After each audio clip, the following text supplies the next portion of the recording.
Hi friends, Jonathan here again. This is the third video I'm making on behalf of my friends for Create More Fear Less.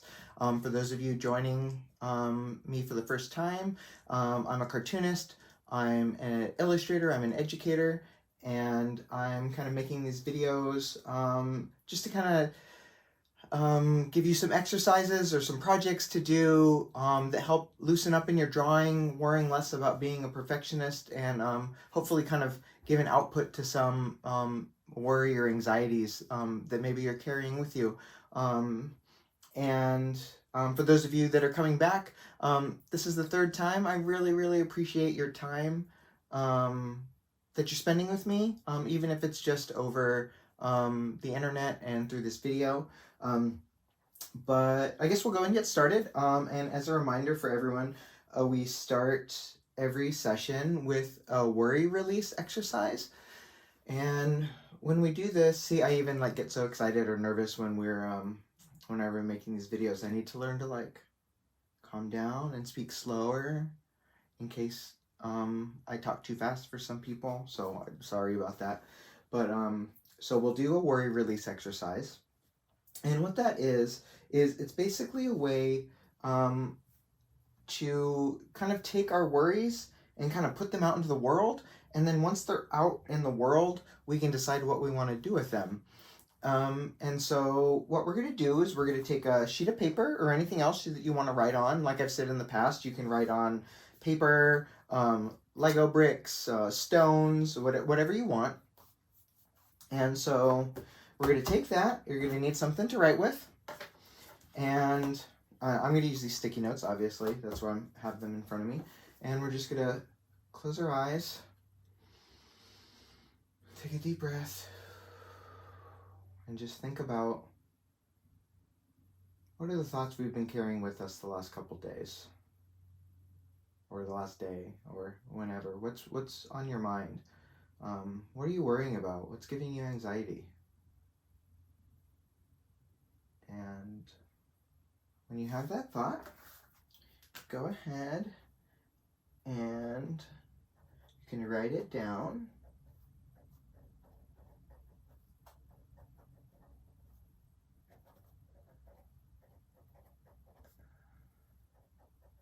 And if you don't, sorry, I'm trying to think. Sorry, mine was a big one today. Remember, if you don't want to write it down, you can draw it. You can really just kind of, however you want to put it on, you could make symbols, whatever, if you're afraid of kind of putting something embarrassing on there. But really, this is just for us. Though, like I've said in the past, sharing can be really helpful when we have nervous thoughts or anxiety or worries. And of course, we can't share through this video, but maybe you can find someone that you know that's close to you that you can share. Remember, that's always a good way when you're worrying about something. And I'll go ahead and share, but don't feel like you have to. So I wrote down what I look like and sound like on video. And so this is the third video, and I've made two before. And, you know, whenever you see yourself on video or in a picture, anything, it's not how you think that you look, you know? I think I'm worried about the light hitting my bald head. I'm worried about my posture, sucking at my belly. And so that's kind of what I've been worrying about lately, is just like how I look to the rest of the world. It's not what I think or how I want to look. And so, but I'll say that is, as I'm saying this, something I realized too is what's funny is I worry about capturing it on video, but also like that's how I look. Like that's how, like, I am bald. Like I hate, you know, I mean, I don't hate to say it, but I am, and you know, I have a little bit of a belly, and maybe my posture's bad because I'm always crouching over and drawing, and that's how the world sees me, and so maybe I shouldn't worry about it so much. But anyhow, I kind of solved that in my own head while I was talking to all of you. But what we can do now that it's out in the world is we can do whatever we want. If you want to crumple it up and throw it, this is a repeat for everybody that has been joining me, but I just want to make sure that new friends that are joining us know what to do. You could fold it up, put it in your pocket. What I've actually been doing is I actually remembered this time I've been putting all my worries in this envelope. I'm going to fold it up and put it in this envelope. And what I'm going to do at the end of these 8 videos is I'm going to pull out all my worries and I'm going to look at them and just see, what am I still worrying about? What am I not worrying about? What have I forgotten? And so that's why I have this worry envelope here. You can see this little picture of me worrying. So anyhow, so that's the you know, the opening worry release exercise. How are you feeling about it? Do you like doing it? Do you think it's kind of dumb? Hopefully you're able to find, I actually think it's really helpful and it means a lot to me, and so I'm really happy to share that with all of you. But yeah, just curious. So for today's exercise or project is going to be, it's going to be a little shorter, but I think it's really, really important. Than some, you know, not more important than some of the other ones. It's going to be shorter. Sorry, I'm so scatterbrained. I just like, I think too fast and my mouth can't like translate it well. I gotta slow down. So I guess I should start at the very beginning. What we're going to need today is, it's going to be a really simple exercise. You just need some paper and something to draw with. I'm going to use these Sharpies so it's easy for you to see on the video, but you can use a pencil, colored pencils, whatever you want. Really anything that makes a mark, okay? And so what I want us to do for this exercise is I want us to close our eyes and I want you to picture a bicycle. Now it could be your bicycle, it could be your friend's bicycle, maybe your parents' bicycle, maybe it's just a bicycle you've seen on TV. I want you to think about that bicycle and try to picture it in your head. What does it look like? What are the details? What do the handlebars look like? What about the tire? Where does the tire connect to the bicycle? Where's the seat? Kind of try to fill that image in your head of what a bicycle looks like. All right, you got it? Yeah? All right, so I can hear some of you moaning because you already know what I'm going to ask you to do. What I'd like you to do on your paper is I want you to try to draw that bicycle, okay? And here's the trick. I can see some of you wanting to pause the video and look it up online or pull out your phones or your iPads or whatever. Don't, just bear with me. Don't do that. What we're going to do is we just want to try to draw the bicycle from memory, okay? And so I'm going to do this exercise too, but I'm at a little bit of a disadvantage because I'm probably a lot older than all of you and I've been drawing for a really long time, and I don't want to brag, but I'm pretty good at drawing bicycles. But we'll see. Let's see. So I'm gonna think of the handlebars. And you can take your time too. Don't feel like you have to rush. I'm gonna try to rush a little bit, just because I don't want the whole video to be of me drawing a bicycle and you watching it. Oh, I know, I shouldn't have said anything because now I'm nervous about how good I am. I bragged. That's my downfall. Let's see. Okay, so we got the thing where our...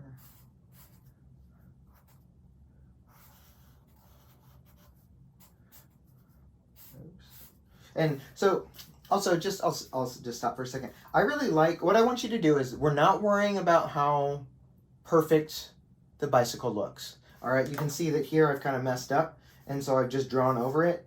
I actually don't draw in pencil anymore whenever I'm drawing, for fun or my, whenever I do final things, I actually work on the computer, but whenever I'm just sketching in my sketchbook or just drawing for fun, I actually just draw with a pen. Because I found that when I would draw with a pencil, I would just fuss with it so much. I would draw a line, and if it wasn't right, I'd erase it. Draw another line. If it wasn't right, I'd erase it, erase it, erase it. There were some times where I'd erase so much that I'd tear a hole in the paper.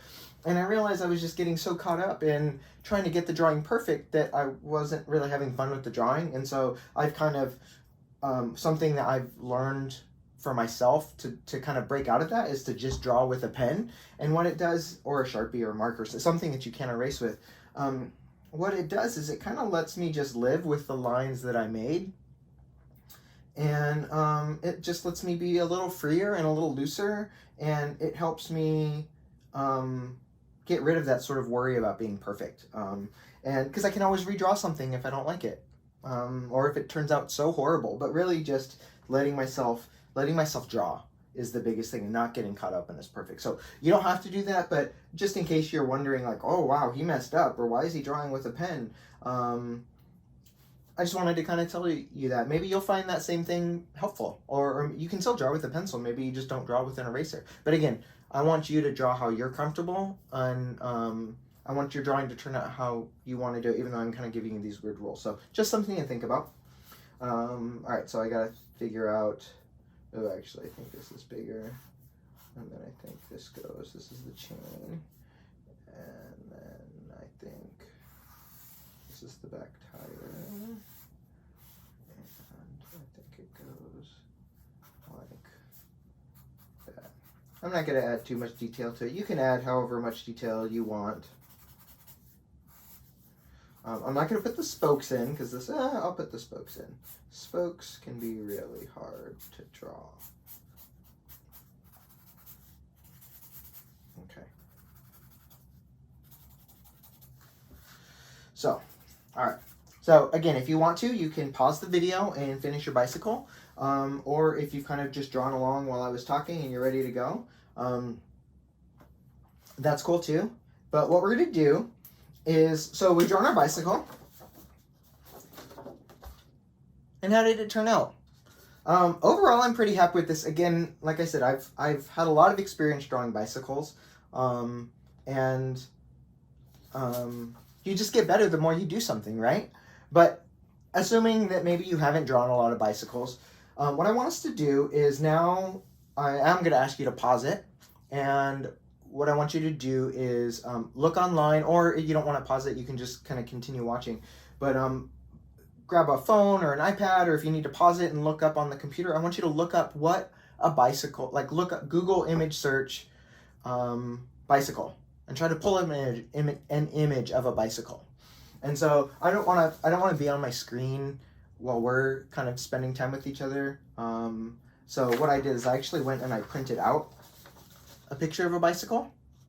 And so what I want us to do is I want us to look at our drawing and look at the real photo of the bicycle. And a lot of the times when we do something like this, we just look and we're like, oh, I didn't get this right. Like, there should be an angle here. I put it kind of straight up. Oh, I didn't make this tire big enough. Oh, we just think of all the things that we didn't get right. But what I'd like you to do, and it's okay to look at those things and notice them, but what I'd like you to do is also think about what are the things that you got right. All right? Because, maybe unless you've never seen a bicycle before in your life, your drawing probably still resembles, like, you could probably still show me that drawing, and I wish I could see it through the screen or through this video, but you could still show me that drawing of that bicycle, and I would still know what it was, okay? It might not be perfect. There might be things that are a little wonky, but you're communicating that idea. And I think that's what I love about drawing is drawing. Sometimes it can be, but in the work that I do in cartooning, it's not really worrying about how good the drawing is, that's, subjective, right? How good the drawing is. How realistic it looks, maybe, is the better way to put it.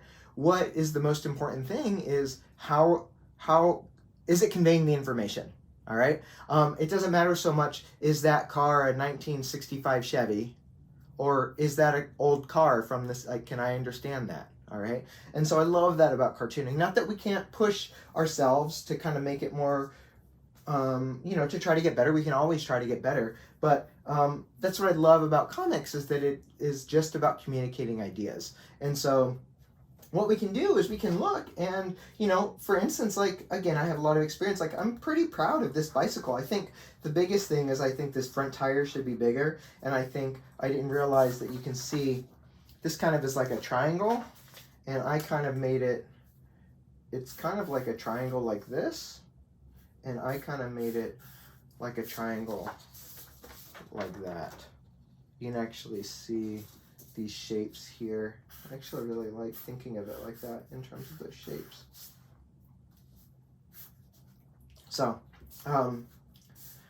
and the thing to remember too is you can, like, what you can do is, and using reference, like here we're using reference, that's something that I think a lot of people think is like cheating when you're making drawings, but it's not, because it helps it make, like, you're using something to help make it easier for you or to make it better. And I think that's really important too, is, again, when I was a kid, I thought people just made drawings and they made them perfect right away.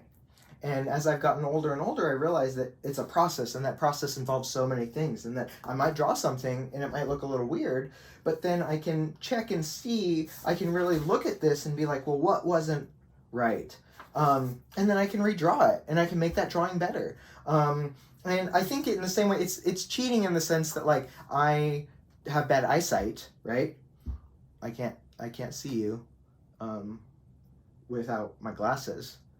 Is it cheating for me to have my glasses to help see a little clearer? I think that's the same thing about using references. Never be afraid to use reference, because it's just going to make you better. And again, the more and more you do something, the better it can be. And the last thing I want to say about this exercise is, when I do this exercise with a group of students, often what will happen is we'll have other students or friends be like, oh my God, I love your bicycle. That's so great. Oh, but I hate my bicycle. And it happens almost across the board, and that we're always going to see the things about ourselves and about our art that we don't like. That's the stuff that's going to pop out the most. But a lot of the times with our friends and people that we love, they don't even notice those things. They are just excited to see the things that we've created, and they get excited. It's easier for me to get excited about somebody else's art than it is to get excited about my own art. And, that's something I kind of want to work on, because I think we should be excited whenever we draw or create, whether it's for fun or for a project or for a job or anything. But anyhow, this project is also fun if you don't want to use a bicycle. Another one that is, if you want to try this again, and you want to challenge yourself, try a horse. Try to draw a horse from memory. Horses are really hard to draw. They're also, like, one of my least favorite things to draw. You could also try to draw cartoon characters from memory. Like, what does your favorite Pokemon look like? What does Mickey Mouse look like? Donald Duck, Bugs Bunny. Like, try to draw them from memory. And again, draw them and see, could someone tell that you've drawn Bugs Bunny? Like, yeah, it might not look perfect, but did you get enough that you could convey that information? And I think that's something to remember to focus on, instead of how realistic or perfect your drawing is. Does it communicate what you want it to? So, are there any questions? I was going to ask you if there are any questions, but you're in the video, so I can't see you. But I think that's it for today. Again, I want to thank everybody who has come back, and I hope you continue to come back, and I want to welcome everybody, I hope, that is joining us new. I hope that you had I hope you had a good time, and I hope you join us again. And so for the next video, what we're going to be making is we're going to be doing a project that's called Get to Know the Artist, or Know the Artist. And it's kind of we're kind of adapting it. It's something a lot of people do to kind of like talk about themselves online or show themselves off online when they get new followers or anything, but we're not worrying about that. We're just using it as a way to kind of talk about ourselves in a way that we're comfortable with. So anyhow, thanks again. Stay safe, and I'll see you next video. All right, bye.